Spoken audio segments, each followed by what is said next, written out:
Have you ever experienced what feels like a cruel cosmic joke? A moment so perfectly timed and yet impossibly misplaced that it leaves you questioning reality itself? It begins quietly, almost innocently. You meet someone, and from the very first exchange, something inside you recognizes them. Not intellectually, not logically, but at a level deeper than thought. It feels as though your soul, exhausted from wandering through years of emotional deserts, has suddenly found water. Conversation flows without effort. Silence does not feel awkward.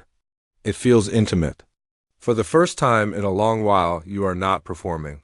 You are simply being, and you are being seen, and then just as suddenly, reality intervenes. Circumstances appear like iron walls. One of you belongs to another life already. Distance stretches across oceans. Timing fractures under the weight of unresolved wounds, responsibilities, or fear. The rational mind steps in and delivers its verdict with cold efficiency. This cannot work. You are told to move on, to be mature, to let go. Society applauds logic. Friends call it bad timing. The ego calls it tragedy, but inside you, something refuses to comply. There is a pull that does not respond to reason, a quiet insistence that this connection is not random, not accidental, and not meaningless. This is the paradox that tears people apart from the inside, the right person appearing at what seems like the wrong time. It hurts not because love was absent, but because it was present without permission to unfold. Carl Jung would tell you something unsettling here. He would say that the idea of wrong timing belongs almost entirely to the ego. It belongs to the world of schedules, milestones, and social clocks. And more importantly, he would say that the soul does not operate in this kind of time at all. To understand why this experience feels so devastating, we must first understand how deeply conditioned we are to perceive time in only one way. The ancient Greeks understood something modern psychology is only beginning to recover. They distinguish between two fundamentally different kinds of time. The first is chronos. Chronos is linear time. It is the ticking clock, the calendar, the deadlines, the age milestones that whisper accusations into your ear. Chronos says you are late. Chronos says you should be further along by now. Chronos measures life in achievements and possessions. This is the time of the ego. When you look at your situation through Chronos, everything feels like loss. You think in terms of missed chances and wasted years. You believe that if this person had arrived earlier, things would have worked. Or if they had arrived later, perhaps you would have been ready. Chronos creates regret because it frames life as a narrow corridor where one wrong step ruins the entire journey. But Jung aligned himself with the second kind of time, a concept the Greeks called kairos. Kairos is not clock time. It is soul time, sacred time, psychological time. In kairos, moments are not early or late. They are ripe or unripe. In this realm, the question is not, when did this happen? But why did this happen now? Jung believed that the psyche has a singular overarching goal, wholeness. He called the lifelong movement toward this wholeness individuation. From this perspective, timing is never accidental. The soul does not care about convenience. It cares about transformation. It introduces people, experiences, and heartbreaks. Not when they fit neatly into your plans, but when they are necessary to your evolution. This is where the illusion of wrong timing begins to crack. Consider this honestly. If you had met this person years earlier, before your disappointments had stripped away your illusions, would you have truly seen them? Or would you have projected fantasies onto them, missed their depth, or taken the connection for granted? And if you were to force a union now, while both of you are still carrying unexamined wounds, unresolved fears, and half-formed identities, would the relationship survive? Or would it collapse under the weight of what neither of you has yet healed? From a Jungian perspective, the soul often introduces us to powerful connections before we are capable of sustaining them. Not to punish us, but to prepare us.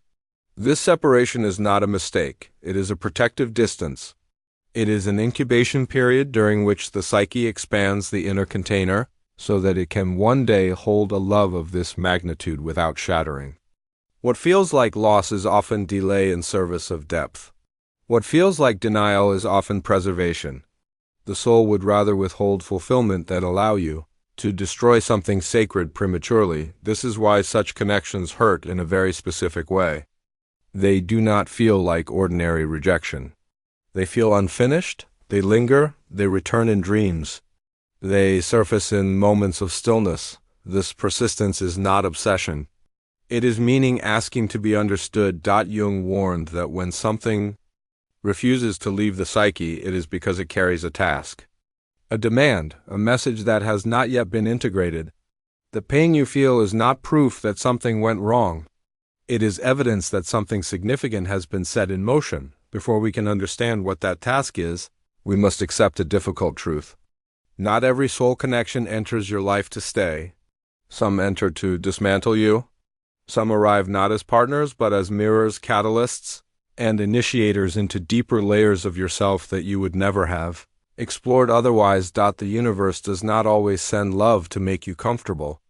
Sometimes it sends love to wake you up. In the next part, we will begin to uncover the psychological signs that reveal whether this wrong timing is actually destiny in disguise. We will explore how projection, inner fragmentation, and unconscious forces shape these encounters and why separation may be the very thing that transforms longing into wholeness. When a connection refuses to fade, it is not because you are weak or unable to let go. It is because something within you is still actively engaged. Carl Jung believed that the psyche does not cling to what is meaningless.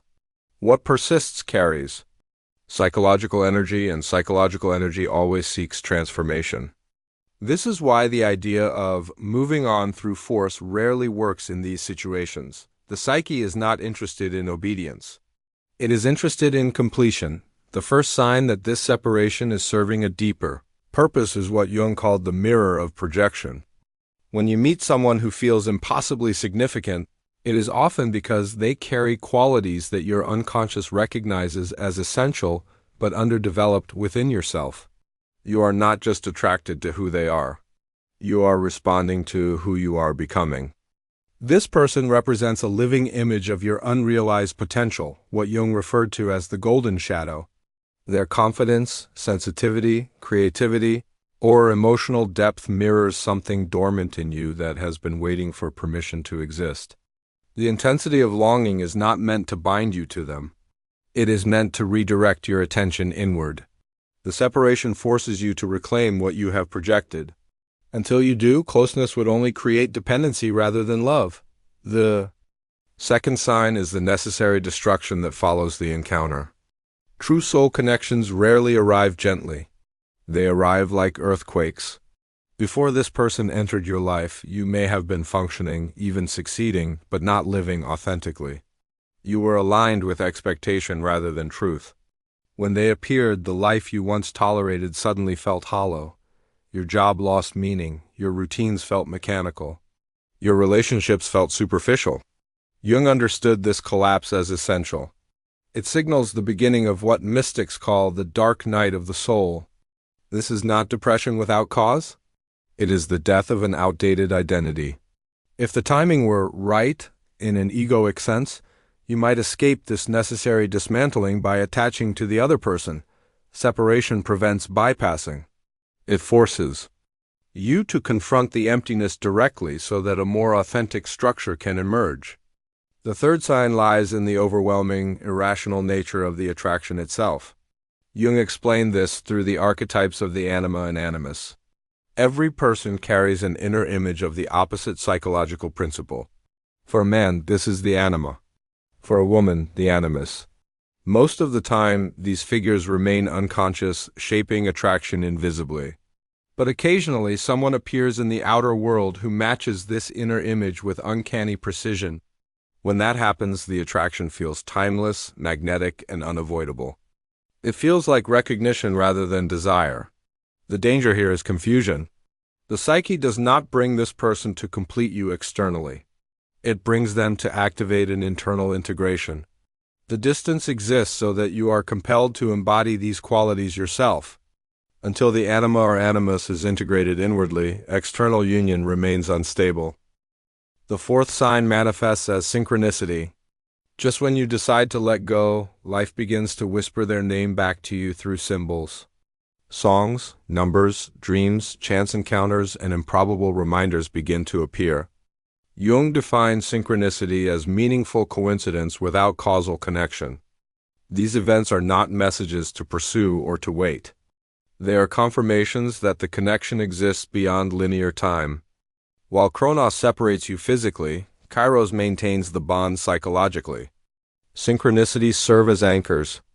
They prevent despair by reminding you that what is happening is not random. However, their function is not to sustain longing. It is to sustain trust. The fifth and most decisive sign is the transformation of love itself. Initially, love feels like hunger. It is filled with longing, anxiety, and the urge to possess. But as inner work progresses, something changes. Attachment softens. Desire loses its desperation. Love becomes spacious. You begin to care about their happiness even if it unfolds without you. This shift marks the movement from eros to agape, from need-based attachment to unconditional regard. Jung saw this as the resolution of projection. When love no longer demands outcome, the psyche achieves equilibrium. Ironically, this is often the point at which external circumstances begin to shift. Not because you tried harder, but because you stopped resisting reality. These 5 signs are not guarantees of reunion. Jung never promised outcomes. He described processes. The purpose of such connections is not fulfillment as the ego defines it, but integration as the soul requires it. Whether this person returns or not becomes secondary. What matters is who you become in the absence of certainty. In the next and final part, we will explore what to do with this understanding, how to live without waiting, how to engage in what Jung called active participation in life while surrendering attachment to outcome, and how true destiny unfolds not through grasping, but through alignment. When you recognize these signs, a subtle but important shift begins. You stop seeing yourself as a victim of cruel timing and start understanding yourself as a participant in a profound psychological initiation. Carl Jung believed that the most meaningful transformations do not announce themselves with clarity or certainty. They unfold through ambiguity, tension, and patience. The suffering you feel is not proof that something has gone wrong. It is evidence that something significant is taking shape beneath the surface of consciousness. At this stage, many people make a critical mistake. They confuse trust with passivity.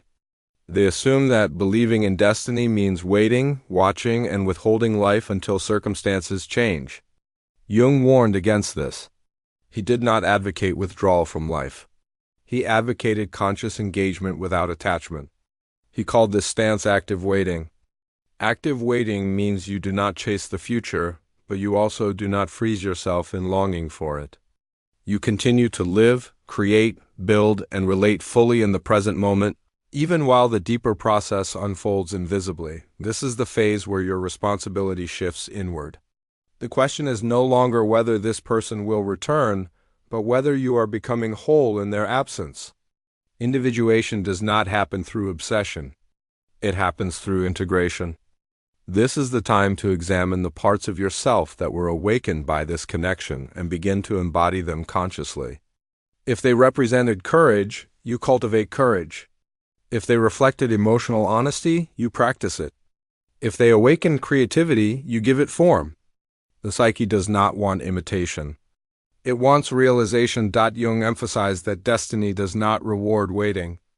It responds to alignment. When you build a life that reflects your true values, something remarkable occurs. The obsessive charge surrounding the connection begins to dissolve. Not because love disappears, but because it no longer carries the burden of incompleteness. You are no longer trying to extract wholeness from another person. You are generating it from within. This is the moment when longing transforms into presence. Paradoxically, this inner resolution is what often alters the external field. When attachment releases its grip, energy becomes fluid again. If reunion is meant to occur, it happens not through force, but through natural convergence. Two individuals meet again not as fragments seeking completion, but as grounded selves capable of choosing one another freely. And if reunion does not occur, something equally significant takes place. You become unavailable to relationships that require self-abandonment. You attract connections that resonate with your integrated state. Jung was clear on this point. The psyche does not repeat lessons unnecessarily. Once integration occurs, the suffering tied to it dissolves. The universe does not test endlessly. It initiates until awareness shifts. At that point, either the external situation aligns or it loses its emotional charge entirely. Both outcomes signify success. There is a quiet dignity in this stage. You stop asking for signs. You stop interpreting every coincidence as instruction. You stop bargaining with fate. Instead, you develop trust in a deeper intelligence that operates beyond conscious control. This trust is not blind faith. It is earned through lived experience. You have seen how inner work alters perception, how acceptance restores balance, and how surrender opens space rather than closing it. Jung often said that what we resist persists, but what we accept transforms. Acceptance does not mean resignation. It means seeing reality without distortion. When you stop fighting the timing of your life, you free enormous psychic energy. That energy returns to you as clarity, creativity, and grounded presence. You no longer feel split between what is and what should have been. At this point, the idea of wrong time loses its power entirely. You realize that the encounter occurred at the only time it could have. The moment your psyche was ready to be disrupted, challenged, and redirected. The pain was not the cost of love. It was the price of awakening. Without it, you might have remained asleep inside a life that looked acceptable but felt empty. Whether this person re-enters your life or not, their role has already been fulfilled. They served as a threshold figure, an initiator who led you to the edge of your own becoming. And that is no small gift. Many people live their entire lives without ever being shaken awake. As you move forward, you do so with a different relationship to time. You no longer chase it or fear it. You trust it. You understand that the soul does not hurry and it does not delay. It unfolds according to necessity. What is meant for you will arrive not when you demand it, but when you can receive it without losing yourself. If this message resonates, let it settle rather than excite you. Transformation does not require urgency. It requires patience and honesty. Continue tending your inner world. Continue showing up for your life. And allow destiny to meet you not in desperation, but in wholeness. The struggle ends not when you get what you want, but when you no longer need the struggle to define you. This is the quiet victory Jung spoke of. The moment when fate stops opposing you and begins reflecting you.